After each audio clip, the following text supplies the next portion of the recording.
கடிந்து கொள்ளுதல் அல்லது புத்தி சொல்லுதல் அந்த ஒரு தலைப்பும், இரண்டாவதாக பெட்டர், இதை விட அது நல்லது அல்லது மேலானது என்கிற தலைப்புல நீதிமொழியின் புஸ்தகத்தை நாம் கற்றுக்கொள்ள போகிறோம். முதலாவது கடிந்து கொள்ளுதல் அல்லது ரீப்ரூஃப், ரிபியூக் அல்லது புத்தி சொல்லுதல் அந்த தலைப்புல பார்க்கிறோம். விசுவாச நமக்கு ஒரு பெரிய கடமை உண்டு. என்ன கடமைன்னா, உடன் ஒரு விசுவாசி, நம்முடைய ஐக்கியத்துல உள்ளவங்க, நம்முடைய சபையில உள்ளவங்க, அது நம்முடைய ஒரு ஃபெல்லோஷிப்ல உள்ளவங்க, ஃபார் எக்ஸாம்பிள் சாலம் ஃபெல்லோஷிப்லயே யாராவது ஒருத்தங்க நமக்கு தெரிந்தவங்க, நமக்கு அறிமுகமானவங்க வந்து தேவனுடைய வசனத்துக்கு விட்டு விலகி போறதாக நீங்க கண்டுபிடித்தீங்கன்னா, உங்க நாலேஜுக்கு வந்ததுன்னா, நீங்க என்ன செய்யணும்னா, அல்லது நான் என்ன செய்யணும்னா, அவங்களுக்கு நான் சரியான வழியை காட்ட வேண்டும். பாருங்க, இது நல்ல ஒரு முக்கியமான ஒரு பாயிண்ட் இருக்கு இந்த வசனத்துல.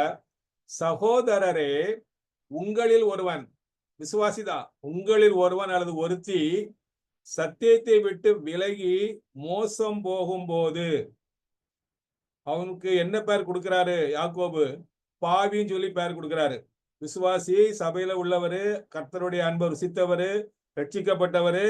ஆனா இப்போ அவர் பாவியா மாறிட்டாரு. எதனாலனா வேத வசனத்துக்கு புறம்பான வாழ்க்கைக்கு போகும் பொழுது. ஏனென்றால் இன்னைக்கு ஒரு பெரிய தவறான உபதேசம் இன்னைக்கு பரவிட்டு வருது. என்னென்றால், once save you are always save. ஒரு முறை ரட்சிக்கப்பட்டா போதும், நீங்க அது நீங்க எப்படி வாழ்ந்தாலும் சரி, நீங்க பரலோகம் போய் சேரலாம் சொல்லி. It is against the Bible, written word of God. இயேசு கிறிஸ்து சொன்னாரு, முடிவு பரியந்தம் நிலைத்திருப்பவனே ரட்சிக்கப்படுவான். நான் ஏற்கனவே சொன்னபடி கிறிஸ்டியன் லைஃப் வந்து பெரிய ரேஸ், மாரத்தான் ரேஸ். அந்த ரேஸ் வந்து எப்போ முடியும்னா, நம்முடைய மரணத்தின் போது முடியும், அல்லது இயேசுவை 2ஆம் வருகையின் போது முடியும். எனவே நமக்கு தெரிந்த, நமக்கு அறிமுகமான ஒரு விசுவாசி கர்த்தருக்கு விரோதமான வாழ்க்கை வாழும் பொழுது அவங்க இடத்துல போய் என்ன செய்யணும்? அவங்கள சரியான வழிக்கு வசனத்தின் அடிப்படையில திருப்பி கொண்டு வருவது நம்முடைய ஒரு பெரிய கடமையாய், பொறுப்பாய் இருக்கிறது. அடுத்து இன்னொரு பகுதி கலாத்தியர்ல பவுல் சொல்றாரு, சீர்பொருந்த பண்ணுதல், ரெஸ்டோரேஷன். ரெஸ்டோரேஷன்னா பழைய நிலைக்கு கொண்டு வாரது. அவர் ஏற்கனவே விசுவாசியா இருந்தார். ஆனா என்னாச்சு? அவர் வந்து ஒரு குற்றத்துல அகப்பட்டாரு, அல்லது பாவத்துல சிக்கிக்கிட்டாரு. அப்ப நம்ம என்ன செய்யணும்? சாந்தமுள்ள ஆவியோடே, மனத்தாழ்மையோடே அவரை நியாயம் தீர்த்து, அவரை கண்டம் பண்ணி அப்படிப்பட்ட எண்ணத்தோடு அல்ல, ஒரு சாந்தமுள்ள ஆவியோட அவரை சீர்பொருந்த பண்ணணும். இதுக்கு என்ன அர்த்தம் அப்படின்னு கேட்டீங்கன்னா, கிரேக்க மொழியில இப்போ ஒரு எலும்பு வந்து டிஸ்லோகேட் ஆயிட்டு புரண்டுட்டுன்னு வச்சுக்கோங்களேன். ஒரு மொழி புரண்டுட்டுன்னா அது என்ன செய்வாங்க? அதை சரி பண்ணுவாங்க. அது மாதிரி ஒரு எலும்பு ஒடிஞ்சு போச்சுன்னா அது ரொம்ப கவனமா, ஜாக்கிரதையா அதை பொருத்துவாங்க, சேர்த்து வைப்பாங்க.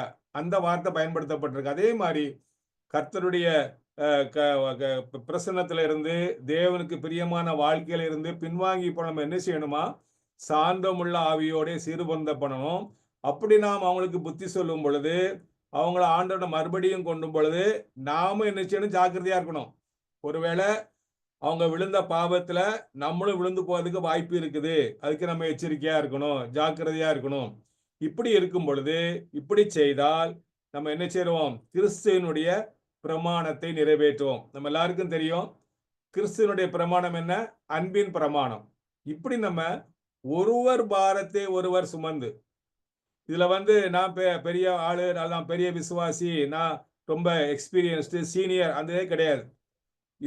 இந்த காரியத்துல நாம் ஒருத்தருக்கு ஒருத்தர் நாம் உதவி பண்ணி அவங்கள கர்த்தருக்குள்ள திரும்பவும் கொண்டு வருவது நம்முடைய ஒரு பெரிய ஒரு ஊழியமாய், பொறுப்பாய் இருக்கிறது. இப்போ நீதிமொழிகள் புஸ்தகத்துல கடிந்து கொள்வதை பற்றி சில வசனங்களை நாம் தியானிக்கலாம். முதலாவது பார்க்கும் பொழுது, தேவனே நம்மளை கடிந்து கொள்கிற ஒரு அன்பான தகப்பனா இருக்கிறார். இந்த வசனத்தை நம்ம 2 நாட்கள் நம்ம பார்த்தோம். எனவே அதை நான் விளக்கமா சொல்ல விரும்புகிறேன் இன்னும். எனவே தேவன் நம்ம கடிந்து கொள்கிறார். அது மாதிரி நாமும் என்ன செய்யணும்? ஒருவரை ஒருவர் கடிந்து கொள்ள வேண்டும். பிறருடைய கடிந்து கொள்வதை நாம் ஏற்றுக்கொள்வது நம்முடைய பெரிய ஒரு பொறுப்பாக இருக்கிறது.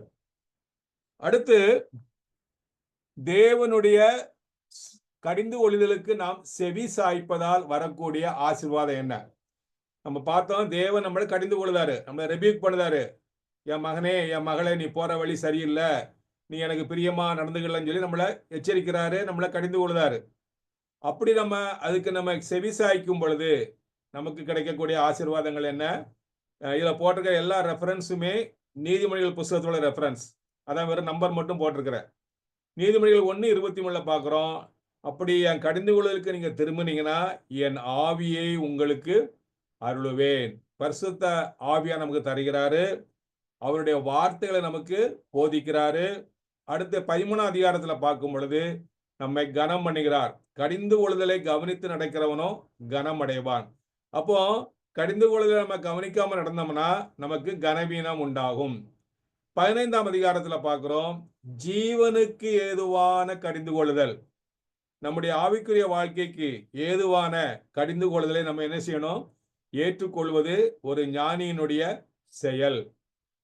கடிந்து கொள்ளுதலை கேட்கும் பொழுது நமக்கு ஞானம் உண்டாகும். அப்படி நம்ம கடிந்து கொள்ளுதலை கேட்கலன்னா நம்ம புத்திமதியை இழந்து விடுறோம். நமக்கு தான் நஷ்டம் உண்டாகும். அதே மாதிரி ஆலோசனையை கேட்கிற இடத்திலோ ஞானம் உண்டு.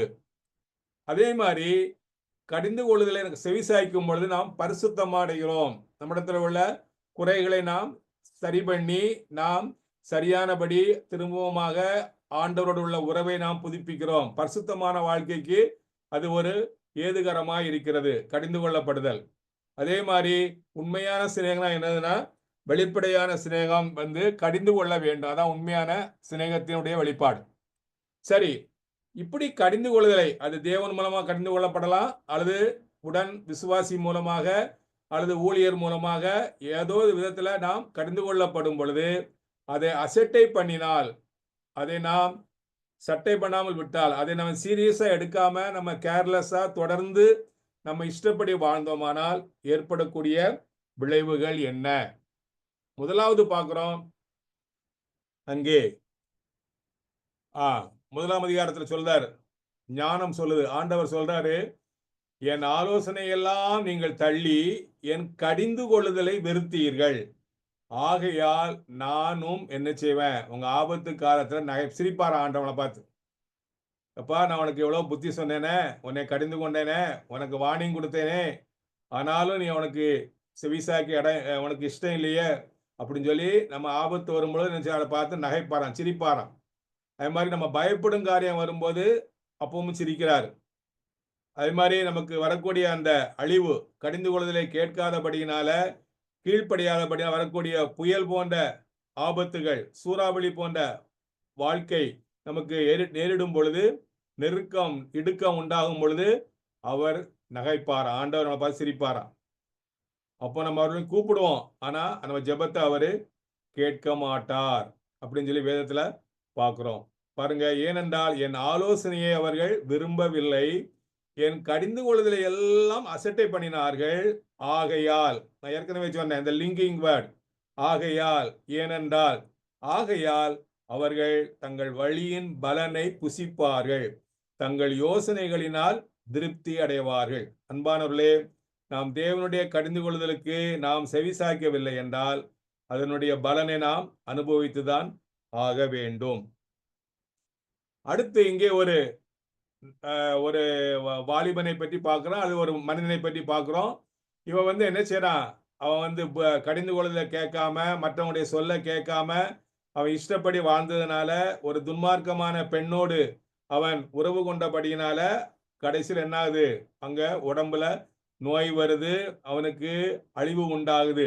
அப்போ புலம்புறான், ஐயோ பெரியவங்க பேச்ச நான் கேட்காம போயிட்டனே அப்படின்னு சொல்லி என்ன செய்யறான்? புலம்பி எனக்கு சபைக்குள்ளும் சங்கத்துக்குள்ளும் எல்லா தீமைக்கும் உழைஞ்சு அவன் புலம்புறான். சபைக்குள்ளேயும் எனக்கு கெட்ட பேரு, சமுதாயத்திலையும் கெட்ட பேருன்னு சொல்லி முறையிடுறான். அன்பானவர்களே, இந்த சந்தர்ப்பத்தில் ஒரு காரியத்தை உங்களுக்கு சொல்ல விரும்புகிறேன். நீங்கள் உங்களுக்கு தெரிந்த எல்லா வாலிப பிள்ளைகளுக்கும் சொல்லிக் கொடுங்க. இன்றைக்கு விளம்பரம் சொல்லப்படுது என்னதுன்னா, நீ சில காரியங்கள் பண்ணினால் நீ தவறான வாழ்க்கை வாழலாம், நீ தவறான உறவு கொள்ளலாம், உன்னை நீயே பாதுகாத்து கொள்ளலாம் சொல்லி. அது முற்றிலும் பொய், 100க்கு 100 பொய். விளம்பரங்கள் வருது, மெடிக்கல் டாக்டர் சொல்லலாம். ஆனால் வேத வசனத்தின்படி திருமணத்துக்கு முன்னான உறவு அது பாவம். பாவம் மட்டுமல்ல, என்னதான் பாதுகாப்போடு இருந்தாலும் வியாதிகள் வர வாய்ப்பு உண்டு. அதே மாதிரி திருமணத்துக்கு பிறகு சொந்த கணவனோடு அல்லது சொந்த மனைவியோடு உறவு கொள்ளாதபடி தவறான வழிக்கு போனால் அங்கேயும் எவ்வளவுதான் ஜாக்கிரதையா இருந்தாலும் வியாதிகள் வருவதற்கு வாய்ப்புகள் உண்டு. இதை நீங்கள் உங்களுக்கு தெரிந்த வாலிபர்கள் கூட்டத்துல ஃபெல்லோஷிப்ல நீங்க சொல்லிக் கொடுங்க.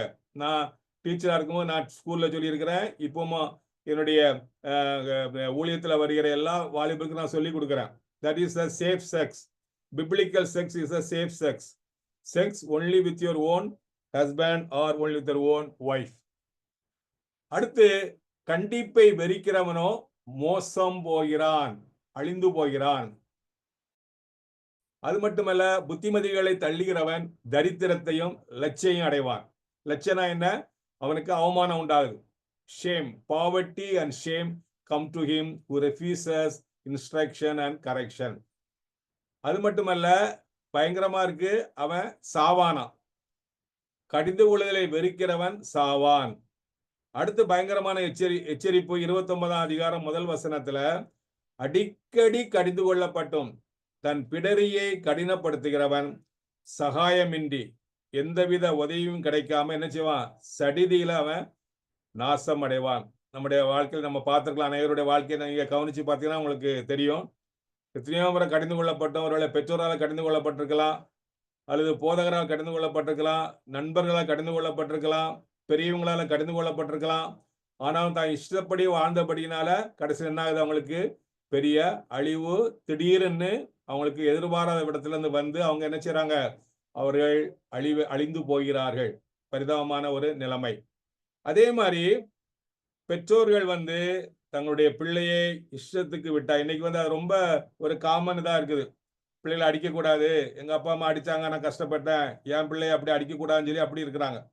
ஆனா வேத வசனம் சொல்லுது, தன் இஷ்டத்துக்கு விடப்பட்ட பிள்ளையோ தன் தாய்க்கு வெட்கத்தை உண்டு பண்ணுகிறான். ஆனா பிள்ளைகளை அடிக்கிறதுலயும் சில முறைகள் இருக்கு. முட்டுக்கு கீழே அடிங்க, முட்டுக்கு கீழே அடிங்க, அல்லது அந்த பின்னால் உள்ள ஃபிளஷ் இருக்கக்கூடிய அந்த பின்னால் உள்ள சீட் பக்கம் நீங்க அடிங்க.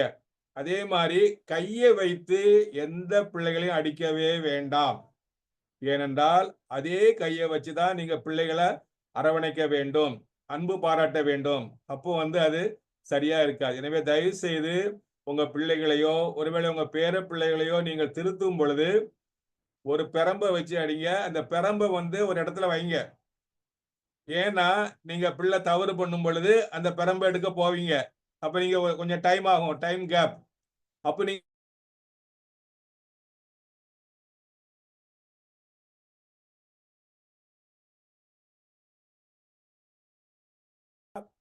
நீ தப்பு பண்ற, பேசுறது சரியில்லை, செய்யறது சரியில்லை, பெரம்பத்தை அடிக்கும்போது வார்ன் பண்ணுங்க.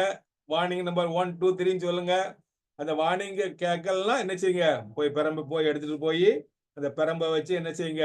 முழங்காலுக்கு கீழே அடிக்கிறது ரொம்ப ஒரு நல்ல காரியம். சும்மா கையை வச்சு செவுட்டில் அடிக்கிறது, அல்லது காலை வச்சு எட்டி உதைக்கிறது, அல்லது இஷ்டத்துக்கு சாபம் விடுறது, அதெல்லாம் பெரிய பெரிய தவறு அன்பானவர்களே. அப்படி செய்ய வேண்டாம். முறைப்படி நம்ம பிள்ளைகளுக்கு என்ன செய்வோம்?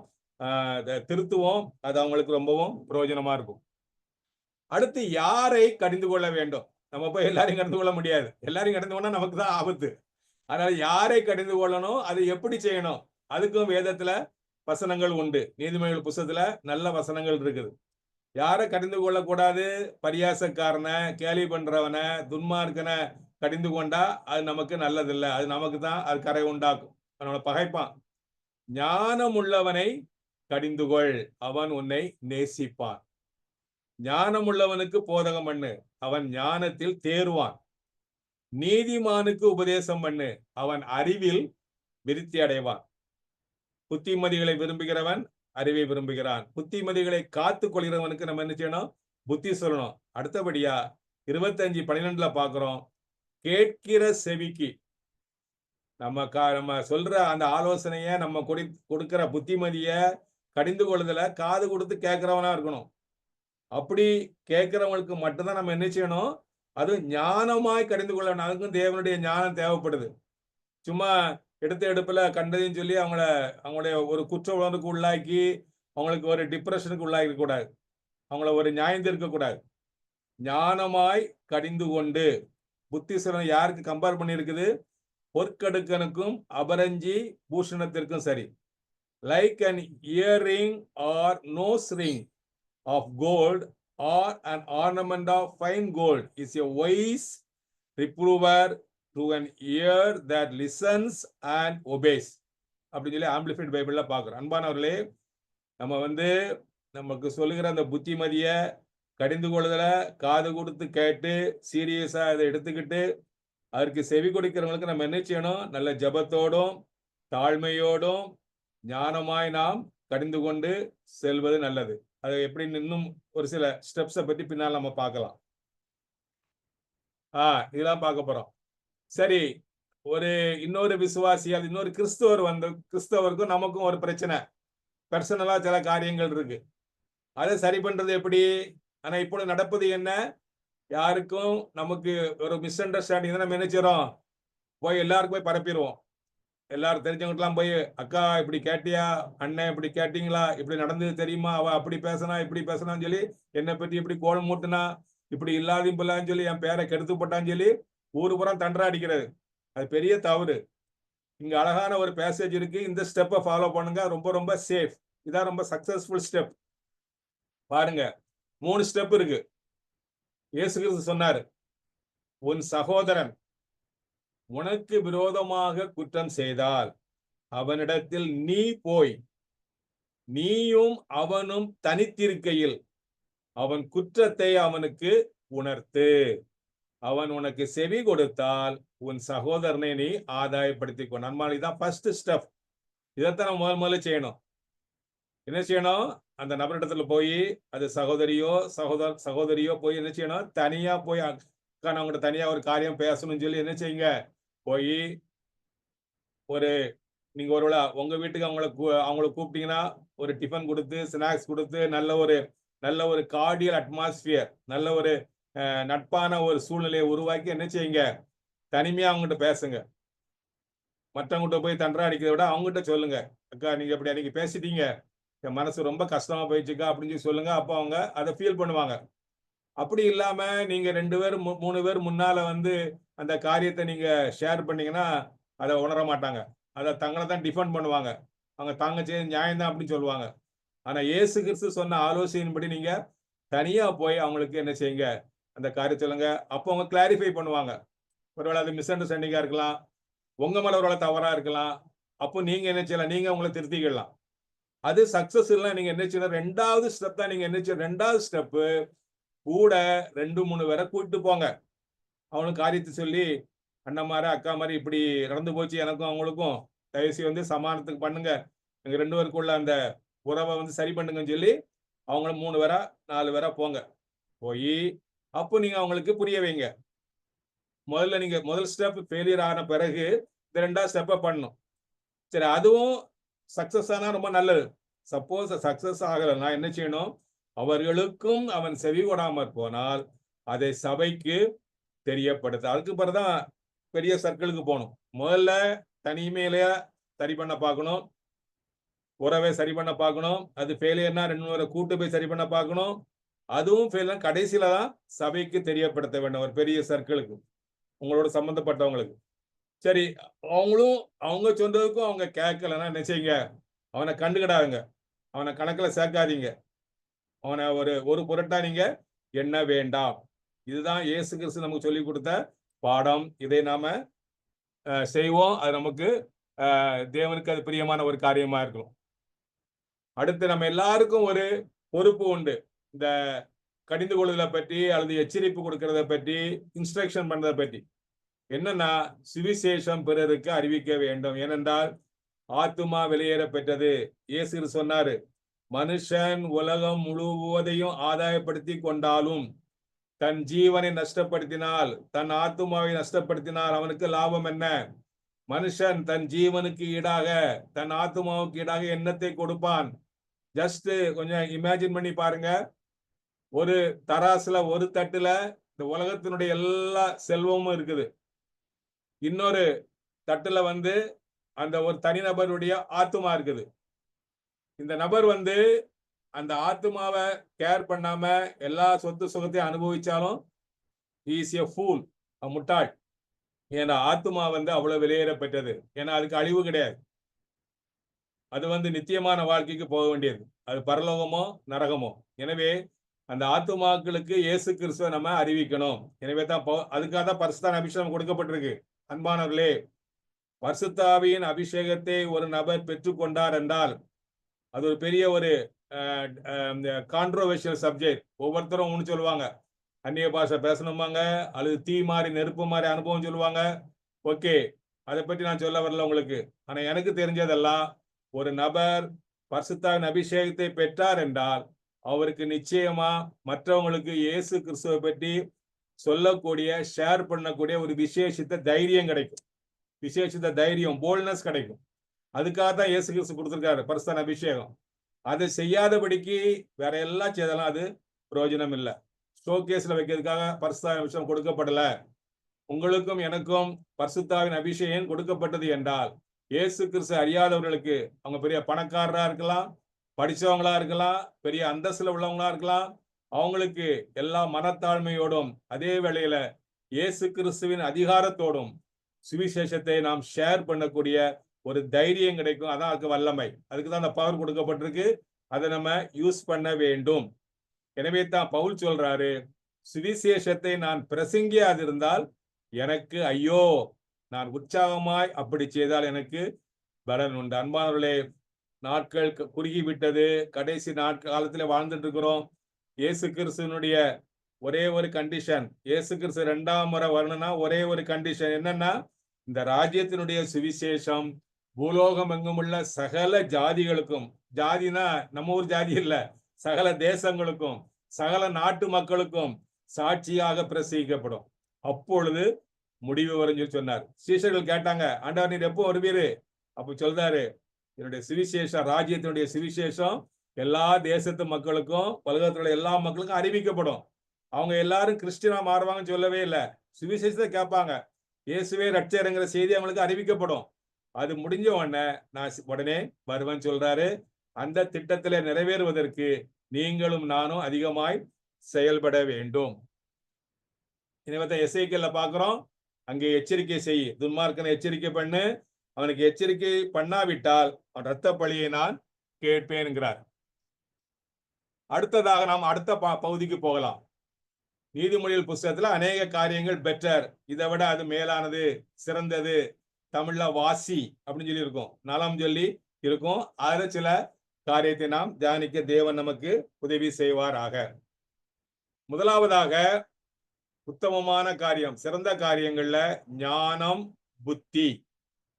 ஞானம் பசும்பொன்னை பார்க்கிலும், வெள்ளியை விட முத்துக்களை பார்க்கிலும் அது விலையேற பெற்றது.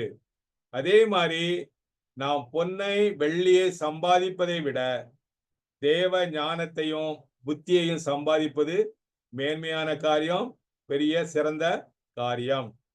அடுத்ததாக 22ஆம் அதிகாரத்துல பார்க்கிறோம், பொன் வெள்ளியை பார்க்கிலும் தயையே நலம். பணக்காரரா இருந்தாலும் அவன் ஈவிரக்கம் இல்லாதவனா, கடின நெஞ்சம் உள்ளவனா இருந்தா அது முட்டாள்தனம். அன்னைக்கு அந்த பார்க்கணும், லாசரு ஐஸ்வர்யவான் காரியத்துல பார்க்கும் பொழுது ஐஸ்வர்யவான் சீரும் சிறப்புமா இருந்தான்.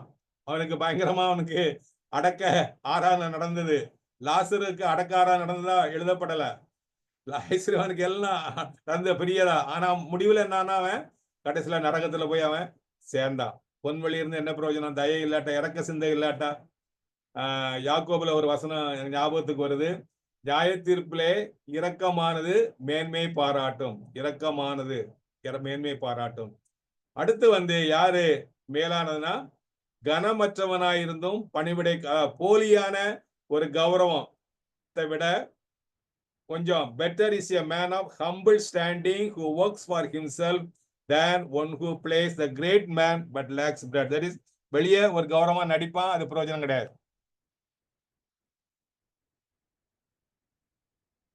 அடுத்து செல்ஃப் கண்ட்ரோல், சுய கட்டுப்பாடு மேலானது, விசேஷமானது. பட்டணத்தை பிடிக்கிறவனை பார்க்கிலும் தன் மனதை அடக்குகிறவன் உத்தமன். பெட்டர். அன்பானவர்களே, நாம் உலக பிரகாரமாய் அநேக காரியங்களை சாதிக்கலாம், எவ்வளவோ பெரிய காரியங்களை செய்யலாம். ஆனாலும் கூட நம்முடைய மனசை நம்ம அடக்கவில்லை என்றால், செல்ஃப் கண்ட்ரோல் இல்லைன்னா அது பரிதாபமான ஒரு காரியம். இதே நீதிமொழிகள்ல இன்னொரு வசனம் சொல்லுது, 25ஆம் அதிகாரம் 28ஆம் வசனம், தன் ஆவியை அடக்காத மனுஷன் மதிலிடிந்த பாழான பட்டணம் போல் இருக்கிறான். இந்த படத்தை பாருங்க. பெரிய கட்டடம், நல்ல கட்டடம் ஒரு காலத்துல இருந்திருக்கு. ஆனா இப்ப என்ன, அதுக்கு மதில் சோறும் இல்ல, ஒண்ணும் இல்ல, எல்லாமே இடிஞ்சு போச்சு. அப்ப என்ன ஆகும்? அது யூஸ்லெஸ், ஒருக்கு பிரயோஜனம் கிடையாது. அது ஒரு கேலி பொருளாக மாறிவிடும்.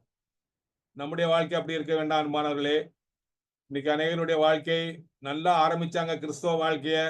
ஆனா அந்த செல்ஃப் கண்ட்ரோல் இல்லாதபடியினால அவங்க வாழ்க்கையில அவங்க பெரிய காரியங்களை சாதிக்க முடியாம போச்சு. அவங்களுடைய சாட்சி கெட்டு போச்சு. பாழான மதிலிருந்த பாழான பட்டணத்துல எல்லாம் நரிகள் மற்ற எல்லாமே உள்ள போய் என்ன செய்யும்? அதை நாசமாக்கி போட அங்க பிரயோஜனப்படாது. மனுஷன் குடியிருக்க முடியாது. அதே மாதிரி நிலைமை ஏற்படக்கூடாது. Self control is very very important and better. அடுத்து, ஏழ்மையை பார்க்கிலும் நேர்மையான வாழ்க்கை மேலானது. ஒருவருடைய பொருளாதார நிலைமையை வச்சு நாம் ஒருவரை எடை போடக்கூடாது. அவர் தேவனால் ஆசீர்வதிக்கப்பட்டிருக்கிறாரு அல்லது தேவனுடைய ஆசீர்வாதம் இல்லைன்னு சொல்லி நம்ம நியாயம் தீர்க்கவே கூடாது. பெஸ்ட் எக்ஸாம்பிள் யாக்கோபு நிருபம். யாக்கோபு நிருபத்துல பாருங்க, அங்க ஆலயத்துக்கு 2 பேர் வராங்க. ஆலயத்துக்கு யார் வருவா? விசுவாசி தான் வருவாங்க. அதுல ஐஸ்வர்யவான வாரான், ஒரு தரித்திரன்னு வாரான். அப்போ விசுவாசிகளையும் ஏழைகள் இருக்கலாம். பாருங்க, இந்த தரித்திரமான ஏழைகளான விசுவாசிக்கு தான் விசுவாசம் அதிகம் தேவை அன்பானவர்களே. அந்த வசனத்தை நான் வாசிக்கிறேன். யாக்கோபு நிருபத்துல தரித்திரனுடைய பாருங்க. யாக்கோபு 2:5 வசனம். என் பிரியமான சகோதரரை கேளுங்கள், தேவன் இவ்வுலகத்தின் தரித்திரரை விசுவாசத்தில் ஐஸ்வர்யவான்களாகவும் தம்மிடத்தில் அன்பு கூறுகிறவர்களுக்கு தாம் வாக்குத்தத்தம் பண்ணின ராஜ்யத்தை சுதந்திரிக்கிறவர்களாகவும் தெரிந்து கொள்ளவில்லையா? பாருங்க, தரித்திரருக்கு அவ்வளவு பெரிய பாக்கியம். எனவே ஒரு விசுவாசியினுடைய பொருளாதார நிலைமையை வச்சு நீங்க அவங்களுடைய ஆவிக்குரிய பக்தியை நீங்க தயவு செய்து எடை போடவே வேண்டாம். மாதம் சம்பளம் வாங்கி ஒழுங்கான ரெகுலர் இன்கம் அளவு பெரிய அமௌண்ட் பிக்சட் டெபாசிட் போட்டு அன்றைய மாசத்துக்கு வேண்டிய எல்லா காரியங்களையும் சந்திக்கிற ஒரு விசுவாசியுடைய வாழ்க்கையை காட்டிலும் அன்றாடம் உழைத்து அன்றாடம் வருமானம் வந்தாதான் அன்னைக்கு அவங்க வீட்டுல சோறு சமைக்க முடியும். அப்படிப்பட்ட விசுவாசி நிறைய பேர் இருக்கிறாங்க. அவங்க விசுவாசம் தான் பெருசு அப்படின்னு சொல்லி வேதம் சொல்லுது. அவங்கள தேவன் தெரிந்து கொண்டாராம். அவங்க விசுவாசத்துல ஐஸ்வர்யவான்கள். அடுத்தபடியா பார்க்கும் பொழுது பாருங்க, மாறுபாடான குதிரைகள் உள்ள மூடனை பார்க்கிலும் உத்தமனாய் நடக்கிற தரித்திரன் பெற்றார், பொய்யனை பார்க்கிலும் தரித்திரன் பெற்றார். அநியாயமாய் வந்த அதிக வருமானத்திலும் நியாயமாய் வந்த கொஞ்ச வருமானம் உத்தமம். லஞ்சம் வாங்கி கள்ளக்கணக்கு எழுதி அல்லது இன்கம் டாக்ஸ்ல ஒழுங்கா கொடுக்காம அப்படி பணம் சம்பாதிக்கிறதை விட ஒழுங்கான நியாயமான முறையில பணத்தை சம்பாதிச்சு ஒழுங்கான கணக்கு எழுதி அது ஒருவேளை ஊழியத்தில் இருக்கிற நான் ஒருவேளை மற்றவங்களுக்கு நான் ஊழியத்தை பற்றி நான் ரிப்போர்ட் பண்ணும்போது ஒழுங்கான உண்மையான ரிப்போர்ட் அனுப்பி, ஒருவேளை 2 பேர் ஒரு 10 பேர் ஒரு மீட்டிங்ல வந்தாங்கன்னா நான் 100 பேர் வந்தாங்கன்னு சொன்னா அது போய் அது ஆண்டவருக்கு பிடிக்காது. ஒருவேளை காணிக்க அதிகமா அனுப்பலாம், ஒருவேளை அது ஆண்டவருடைய பார்வையில அது அருவருப்பான ஒரு காரியம். எனவே கள்ளக்கணக்கு எழுதி இன்கம் டாக்ஸ்ல ஏமாத்தி பொய் சொல்லி சம்பாதிப்பதை விட அதிகமாய் சம்பாதிப்பதை விட நியாயமாய் வந்த கொஞ்ச வருமானம் உத்தமம் பெற்றார். அதே மாதிரி இரு வழி நடக்கிற திரியாவரக்காரன் விக்கெட் ரிச் மேன், அவனை விட நேர்மையாய் நடக்கிற தரித்திரன் அவனிலும் பெற்றன்னு சொல்லி 28ஆம் அதிகாரத்தில் நம்ம வாசிக்கிறோம். அடுத்து பாருங்க, ஆடம்பரமான வாழ்க்கையை காட்டிலும் சமாதானம் நிறைந்த வாழ்க்கை மேலானது. Peaceful life is better than a luxurious life. இங்க ஒரு வீட்டை பற்றி சொல்லப்படுகிறது, ஒரு குடும்பத்தை பற்றி சொல்றது. இது பாருங்க, பெரிய வீடு, ஆனா அங்க கணவன் மனைவிக்குள்ள சண்டை. பெரிய வீடு தான், பெரிய பங்களாவா இருக்கும், நல்ல பர்னிச்சர்லாம் இருக்கும், ஹைஃபை எல்லாம் இருக்கும். ஆனா என்ன, அங்க சமாதானம் இல்லை. அதே மாதிரி இன்னொரு வீடு, அங்கேயும் அப்படித்தான், சண்டைக்காரியம் கோபக்காரியம். ஸ்திரீன்னு சொல்லும் பொழுது ஸ்திரீ மட்டும் இல்ல, புருஷனையும் குறிக்கலாம். யாரா இருந்தாலும் சரி, அப்படிப்பட்ட ஒரு சமாதான குறைவான ஒரு வீட்டுல குடியிருப்பதை விட சிம்பிளான லைஃப் வாழ்ந்து சமாதானத்தோடு சந்தோஷமா வாழ்றதுதான் பெரிய பெரிய ஒரு பெரிய ஆசீர்வாதம். அன்பானவர்களே, நீங்க அநேக பெற்றோர் இருக்கிறீங்க, பாட்டி தாத்தா இருக்கிறீங்க. நீங்கள் உங்கள் பிள்ளைகளுடைய திருமணத்துக்காக ஜெபிக்கும் பொழுது, இன்னும் திருமணமாகாத, அது ஏற்கனவே திருமணமான பிள்ளைகளுக்காக பேர பிள்ளைகள் ஜெபிக்கும் பொழுது, ஆண்டவரே என் பிள்ளைகளுக்கு, என் பேர பிள்ளைகளுக்கு சமாதானமான குடும்ப வாழ்க்கையை தாரஞ்சு ஜெபம் பண்ணுங்க. அவங்க பெரிய பணக்காரராவோ, பெரிய வாழ்க்கையில பெரிய உயர்ந்த ஸ்தலத்திலே இருக்கிறதை காட்டிலும் அவங்க குடும்பத்துல சமாதானம் இருக்கு பாத்தீங்களா, அதான் பெரிய ஆசீர்வாதம். நான் அதான் சொல்லுவேன். ஒரு குடும்பத்துல சமாதானத்தோடு வாழ்றதுதான் பெரிய பெரிய ஆசீர்வாதம். அதுக்காக ஜெபம் பண்ணுங்க, அதுக்காக நீங்கள் வாஞ்சியுங்க, அதுக்காக பிரயாசப்படுங்க. அதே மாதிரி சஞ்சலத்தோடு கூடிய அதிக பொருளிலும் கர்த்தரை பற்றும் பயத்தோடு கூடிய கொஞ்ச பொருளே உத்தமம். பாருங்க, எங்க படம் போட்டிருக்கேன் பாருங்க. ஒரு கப்பல், ஒருவேளை அவங்க ஐடில சம்பாதிக்கலாம், ஐடில வேலை செய்யலாம், புருஷனும் பொண்டாட்டியும் நிறைய சம்பளம். அவங்க டேபிள்ல பாத்தீங்கன்னா பல வகையான உணவுப் பொருட்கள்லாம் இருக்குது, பல வகையானது. ஆனா என்ன கிடையாது, புருஷ மனைவிக்குள்ள சமாதானம் கிடையாது, சண்டை. ஆனா இன்னொரு குடும்பத்தை பாருங்க, ஒரு சாதாரண குடும்பம், சந்தோஷமா இருக்கிறாங்க. அவங்க சாப்பிடுறது வெறும் மண் பாத்திரத்துல கஞ்சி சாப்பிடுறாங்க, அவங்க சாதாரண சாப்பாடு. ஆனா பாருங்க, ஆனா சந்தோஷமா இருக்காங்க, அன்பா இருக்காங்க, ஐக்கியமா இருக்கிறாங்க. எனவே தான் 17ஆம் அதிகாரம் முதல் வசனத்துல பார்க்கிறோம், சண்டையோடு கூடிய வீடு நிறைந்த கொழுமையான சாப்பாட்டை பார்க்கிலும் சமாதானத்தோடே சாப்பிடும் சாதாரண சாப்பாடே நல்லது. நல்லது. அன்பானவர்களே, எவ்வளவு பேர் பிராக்டிக்கலா பாருங்க. நீதிமொழி புஸ்தகம் வந்து நம்முடைய பிராக்டிக்கல் லைஃபுக்கு ரொம்ப யூஸ்ஃபுல்லாக கிடையாது. திரும்ப திரும்ப நம்ம தியானிச்சுக்கிட்டே இருக்கலாம். இப்ப நான் உங்களுக்கு சொல்லிக் கொடுக்கறது ஒரு டேஸ்ட் உண்டு பண்ணத்தான். நீதிமொழி புஸ்தகத்துல ஒரு டேஸ்ட். இது நானும் இன்னும் ஃபுல்லா இதை புரிஞ்சுக்கிடல, கத்துக்கிடல. நான் தெரிஞ்சதை அவங்க சொல்லிக் கொடுக்குறேன். உங்களுக்கு ஒரு டேஸ்ட் உண்டாகி நீங்களே அதை தியானிக்கும் போது ரொம்ப அது பிரயோஜனமா இருக்கும், ரொம்ப ஆசீர்வாதமா இருக்கும். சண்டையோடு கூடிய வீடு நிறைந்த கொழுமையான உணவை சாப்பிடுவதை பார்க்கலாம் சமாதானத்தோட சாப்பிடக்கூடிய சாதாரண சாப்பாடு நல்லது. அடுத்து வந்து நம்ம பக்கத்து வீட்டுக்காரங்களோட நல்ல உறவு வைத்துக் கொள்ள வேண்டும். இந்நாட்கள்ல அது ரொம்ப ரொம்ப குறைஞ்சு போய்விட்டது. தூரமா இருப்பாங்க, கூட பிறந்த சகோதரன் இருப்பாங்க, சொந்தக்காரங்க இருப்பாங்க, அவங்க கூட எல்லாம் மொபைல்ல பேசுவாங்க, மணிக்கணக்கில் பேசுவாங்க. ஆனா பக்கத்து வீட்டுக்காரங்களுக்கு என்ன கிடையாது, நல்ல உறவு கிடையாது. அது நல்லது அல்ல. ஆபத்து வரும் பொழுது ஆத்திர அவசரத்துக்கு பக்கத்து வீட்டுக்காரங்க தான் நிச்சயம் நமக்கு ஹெல்ப் பண்ணணும். ஒருவேளை திடீர்னு யாரும் சிக்காயிட்டீங்க, நடுராத்திரி போகிறதுக்கு வெஹிக்கிள் இல்ல, பக்கத்து வீட்டுக்காரங்க ஹெல்ப் பண்ணுவாங்க. அந்த டாக்டரை கூப்பிடுறதுக்கு ஏதோ ஒரு விதத்துல ஹெல்ப் பண்ண வேண்டியிருக்கும்.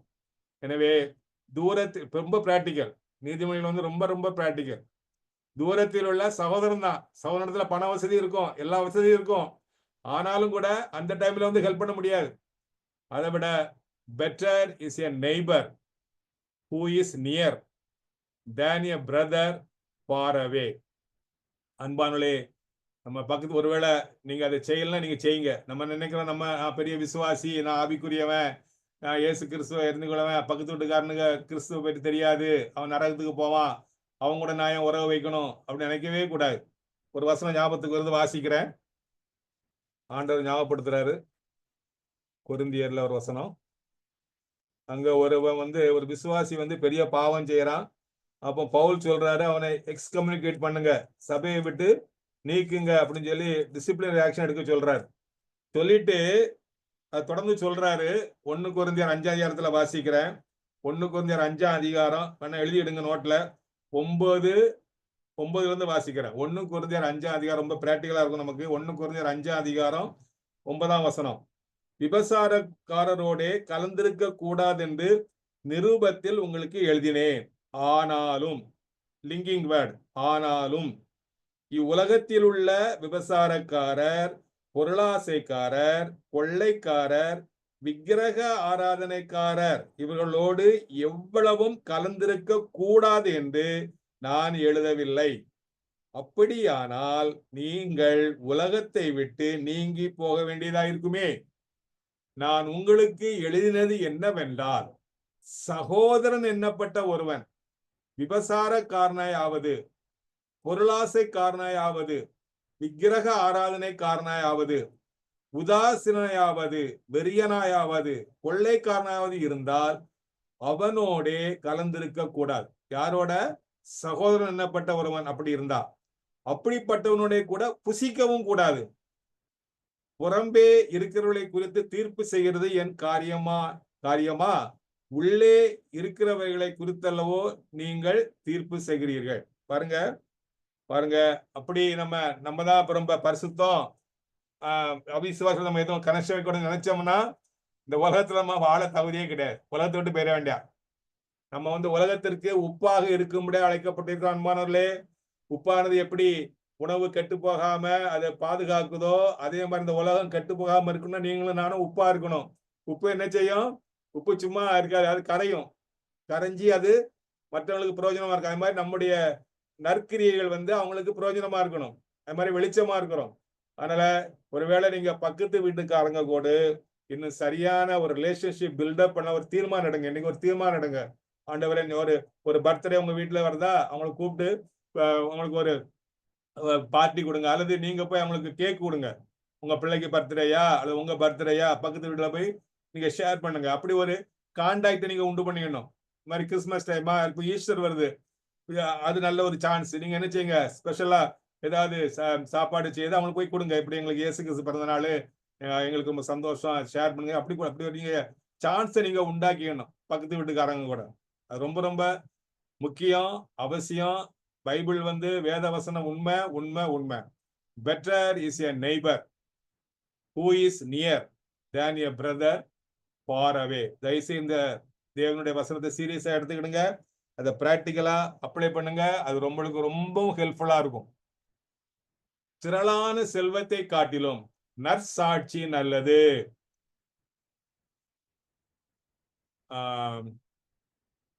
நற்கீர்த்தி, திரளான செல்வத்தை பார்க்கிலும் நற்கீர்த்தியே தெரிந்து கொள்ளப்படத்தக்கது. அது நல்ல சாட்சி. இவன் பெரிய பணக்காரன், இவன் பெரிய கோடீஸ்வரன் சொல்லி என்னை பற்றி மற்றவங்க சொல்வதை காட்டிலும் நான் எதுக்கு ஆசைப்படணும்? இந்த ஜெபவீரர் நல்ல மனுஷன், 4 பேருக்கு உதவி பண்ணாரு, யாருக்கும் தீமை பண்ணல, 4 பேருக்கு பிரயோஜனமா வாழ்ந்தாரு அப்படின்னு சொல்றதா பெரிய நல்ல காரியம். அதான் மேன்மையான காரியம். அதே மாதிரி உங்களையும் என்னையும் குறித்து மற்றவங்க சொல்லணும்.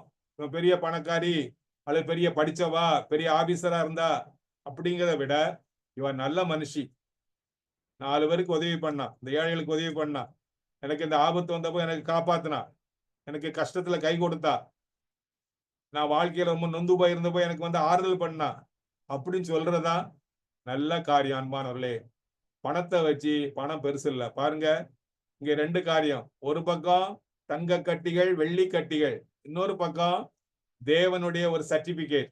நல்லது, உத்தமம், உண்மையான ஊழியக்காரனா நம்ம பயன்படுத்துற அந்த ஃபுல் டைம் சர்வெண்ட் அல்ல, தேவனுடைய பிள்ளைங்க யாரா இருந்தாலும் சரி, ஊழியக்காரனே, கொஞ்சத்திலே உண்மையா இருந்தாய், அநேகத்தின் மேல் உன்னை அதிகாரியாக வைப்பேன், உன் எஜமான சந்தோஷத்துக்குள். அன்பானவர்களே, இந்த உலகத்துல நம்ம நல்ல பேரோட வாழணும், நல்ல பேரோட உலகத்தை விட்டு போகணும். அதான் முக்கியம். பணத்தை கொண்டு போக முடியாது. எவ்வளவுதான் நம்ம கோடீஸ்வரனா இருந்தாலும் இந்த உலகத்தை விட்டு போகும் பொழுது ஒரு பைசா கொண்டு போக முடியாது, ஒரு சென்டிமீட்டர் நிலத்தையும் கொண்டு போக முடியாது. ஆனா என்ன கொண்டு போகலாம்? நல்ல பேர் கொண்டு போகலாம், நல்ல சாட்சி உள்ள வாழ்க்கை. எனவே இதையும் நீங்க சீரியஸா எடுத்துக்கொள்ளுங்க.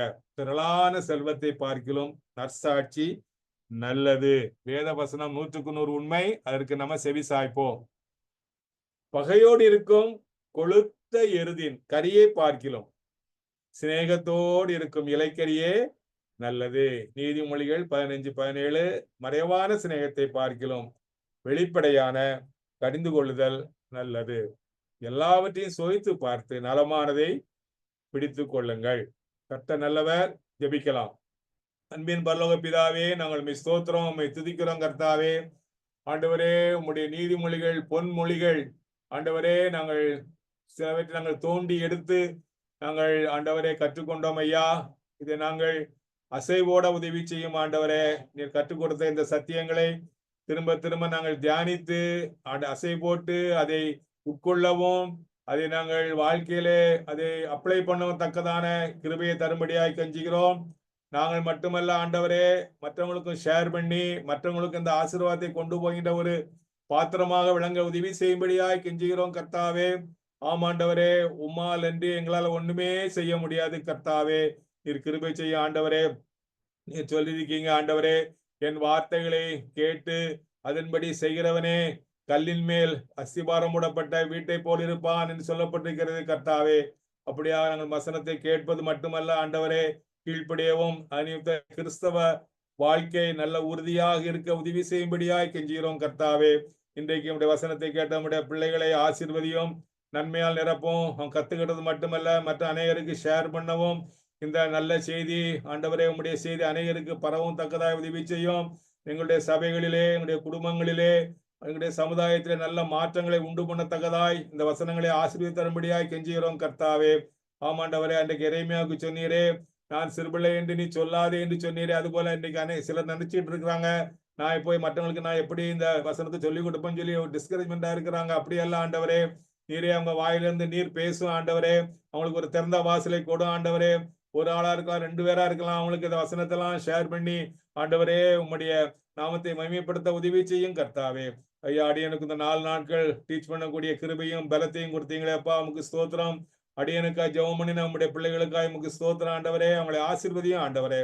தொடர்ந்து மீண்டும் 4 நாட்களையும் பொறுப்படுத்திக் கொள்ளும்.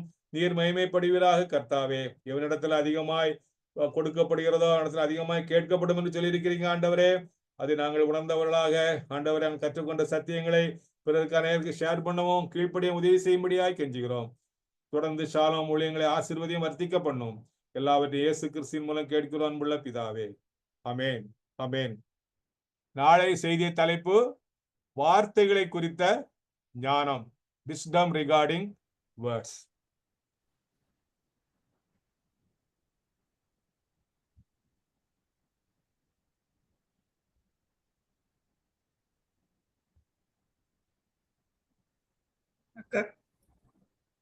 சொல்லுப்பா. டெஸ்ட் பத்தி நீங்க சொல்லிடுறியாமா? டெஸ்ட் டேட் சொல்லிடலாம்க்கா. டெஸ்ட் 25ஆம் தேதி தான் முதல்ல